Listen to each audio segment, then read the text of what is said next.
The question came in waves over the course of 48 hours. And each and every time Gregg Popovich did his best to answer it without any of the blazing sarcasm he reserves for in-game interviews he conducts with sideline reporters during San Antonio Spurs games. As the new coach of the U.S. men's senior national team, Popovich has a clear understanding of the team's mission as the qualification for next summer's FIBA World Cup in China cranks up. Anything that went on during last week's two-day minicamp in Las Vegas wasn't about any single individual. It was about the team and only the team, he insisted. If it required him saying it over and over again, so be it. The culture of the program and the nature of the competitions they are committed to continue dominating, Popovich said, require that sort of laser focus from all involved. That goes not only for the staff at USA Basketball and the coaching staff, but also the 35 players on the national team roster. I'm here to coach the USA Basketball team, and I have no interest in the NBA at this point. I'll worry about all that when I get back to San Antonio, Pop said when asked to assess the play of specific players who worked out during the camp in Las Vegas. Right now, this is a higher level. This is USA Basketball. And I want these guys to be thinking strictly about that when we're together, and I have to be thinking about that as well. This group right here, making them a family and making them a team, that's what is important.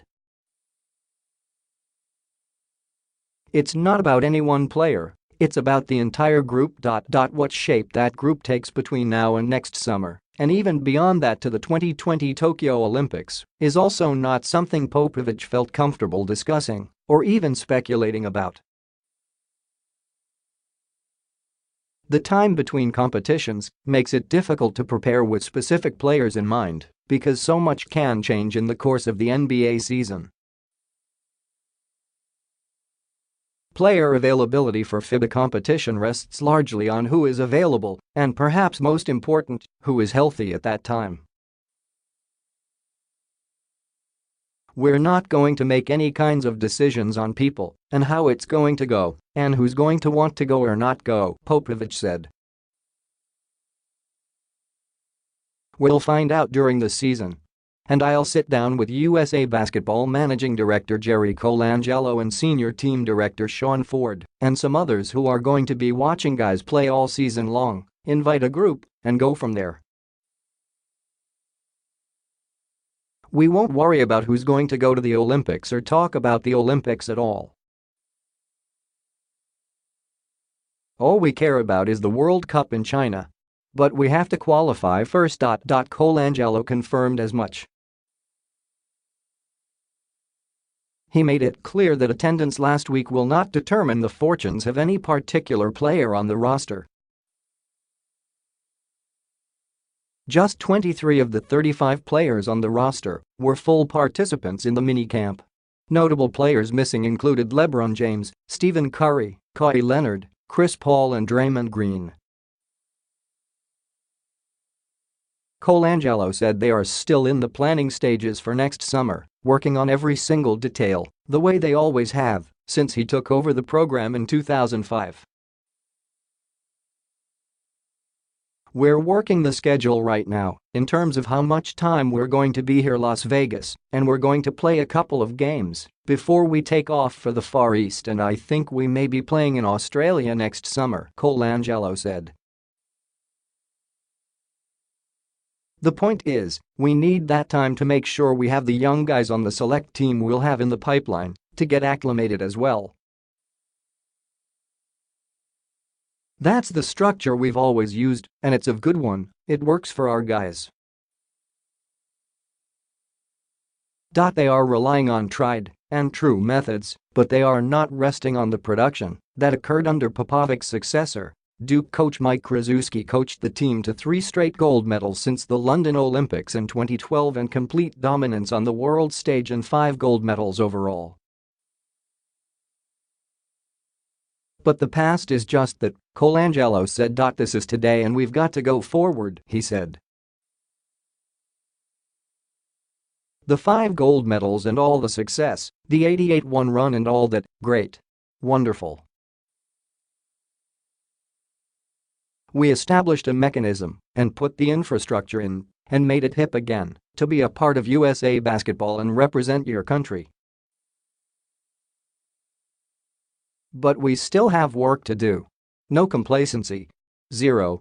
We've got a lot of hard work ahead of us.